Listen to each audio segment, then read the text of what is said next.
On what grounds does France believe it can continue to impose leaders on us and make choices on our behalf? This must come to an end. And the emerging Africa, the African youth, the African elites, and the African diaspora all stand united in saying no, it cannot continue any longer.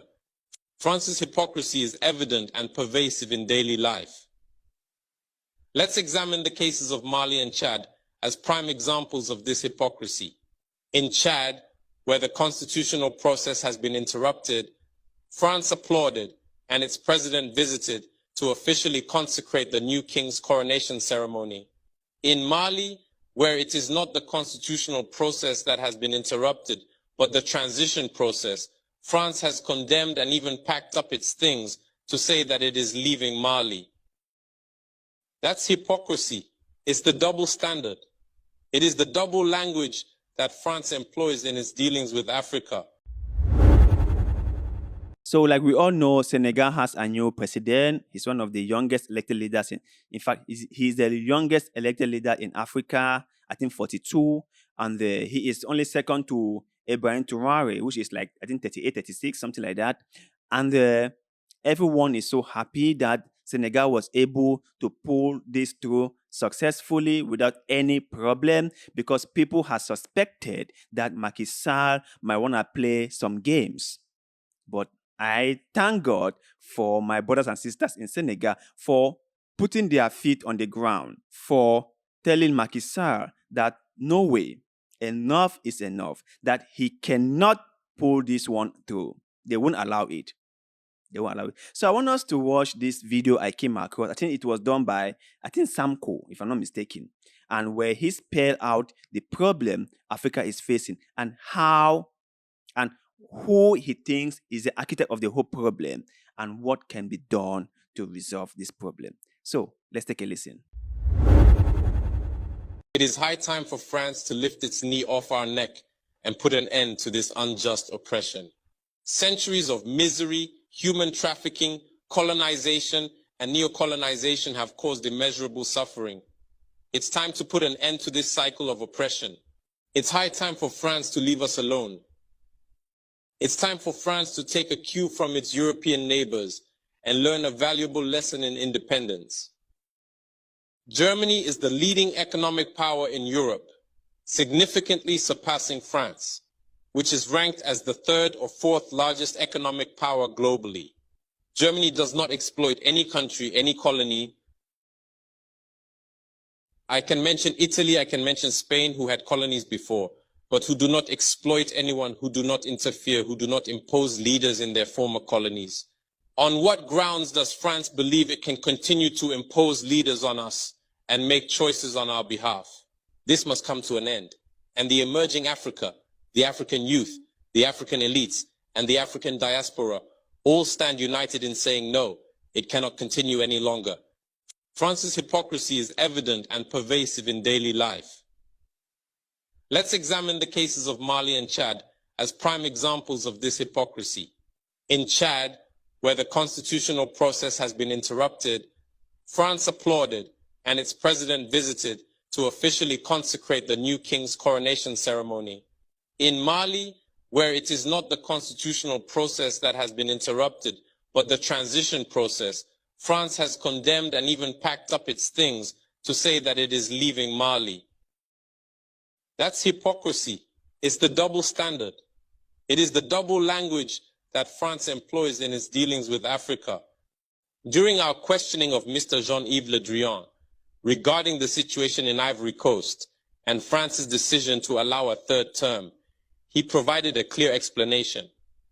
He stated that while he accepted the third term for Ouattara, he refuses it for Belarus. He emphasized that France has condemned the situation in Belarus and has actively encouraged the European Union to do the same. Le Drian explains that in Belarus, millions protested, unlike Ivory Coast, where there were no mass demonstrations on the streets. This is how France deals with African issues. Personally, we expect absolutely nothing from France. We desire her to cease meddling in our matters so that the people of Senegal can exercise their freedom of choice rather than being influenced by France's selection of a candidate using the tactics we are aware of. We begin by targeting individuals, adorning them with the Legion of Honor or a similar knightly rank, enlisting them in Masonic lodges, and informing them to prepare themselves as they will be next in line. Even the hypothesis that Macky Sall may not succeed, we know who is being prepared by France. This must come to an end. It will not occur in this manner any longer. My brothers and sisters, I have told you time and time again, right?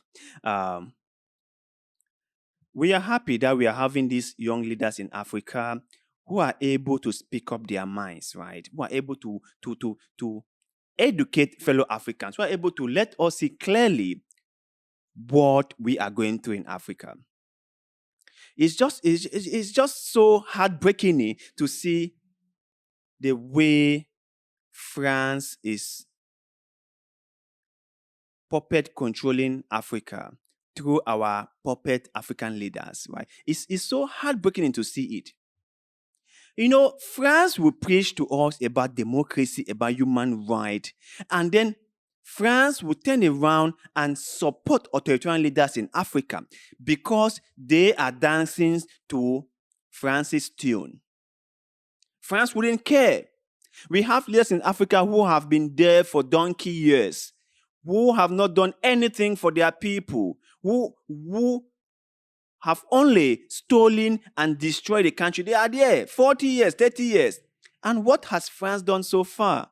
France has celebrated them. France has applauded them. France has even supported them militarily. But when a leader who realizes that his country is not going the way it should be going, like Ibrahim Traore, seized power and said, no, things has got to change. Then France will condemn and say there's a coup. We don't want coup. We want democracy. We want the constitution to be respected. But when leaders in other French-speaking countries manipulated the constitution, changed it into their favor, France doesn't say anything. France stays there and watch. France doesn't do anything.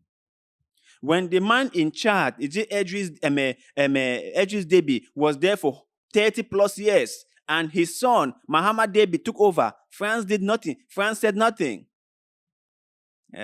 What about all the other French-speaking African countries that have just passed the leadership from father to son? France said nothing. France did nothing.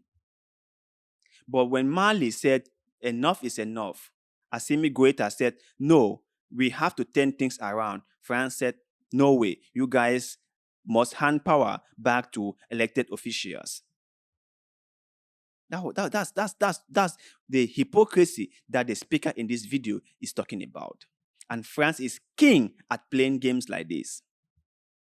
But before I go, let me just point out, because like I have always said, that I do not like the whole notion of just putting all the blames on France. I think that our leaders share part of the responsibilities, because if our leaders had done what the people mandated them to do, we would have been in a far more better situation than we are now.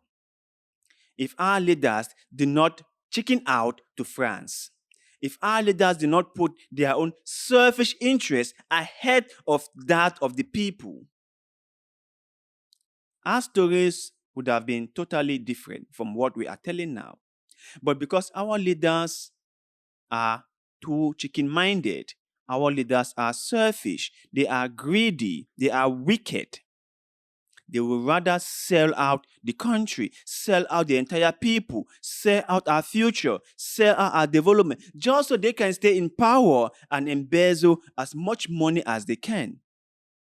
Just so they can stay in power and do whatever they want to do. Just so they can act with impunity. Just so they can make sure that whoever that tries to critique them, whoever that tries to call them out for their terrible behaviors will be imprisoned and the keys will be thrown away. That's all what they can do. They care so much about silencing any form of dissent than actually building the country. Look through Africa. Go through French-speaking African countries in Central Africa, in West Africa, and tell me which of those countries are way more better than they were during the period of independence. Look through those countries and tell me, compare them proportionally. Compare the development we had in the 60s proportionally to the development we have in 2024 and tell me which one was way more better than which one. I can say this to you out of personal experience that my home country is dying. That during independence, we had so many things that right now we do not have. We do not have. All our roads are bad. We do not have bridges. Okay, people cannot eat because everything has gotten way more expensive. In fact, the inflation is up here, the salary is down here. Nothing is moving. Nothing. All the companies that were there to hire people are shutting their doors because of high taxes. So can you really tell me that the development we have now is way more better than that of the 60s proportionally? Really? Really? No, you tell me. And then you will sit there and say that we have leaders in Africa. You will sit there and say that we should be grateful for our leaders in Africa. You will sit there and say that democracy has been a great thing for Africa. No, it hasn't. It hasn't, my brothers and sisters. It hasn't. Democracy has been a failed ideology. It has failed. It has failed. So, when I look at Mali, I look at Guinea, I look at Niger, I look at Burkina Faso, all I can say is it's always a great thing to try something different. Because when you realize that what you've been trying for years is not working out, the best thing to do is to try something new. Any rational being, after trying a particular thing for a couple of years, will try something different. That is but normal. But you guys out there, let me hear your take on what the speaker in the video said. Is he right or not? Share that thought and opinion with us in the comment section below. Because like always, we love hearing what you have to say. And also, do not forget to like this video, share this video, follow our Facebook page, and most importantly, subscribe to this channel because that helps us a lot and we shall ever be grateful to you. So, thank you very much for doing just that. And like always, see you in the next one.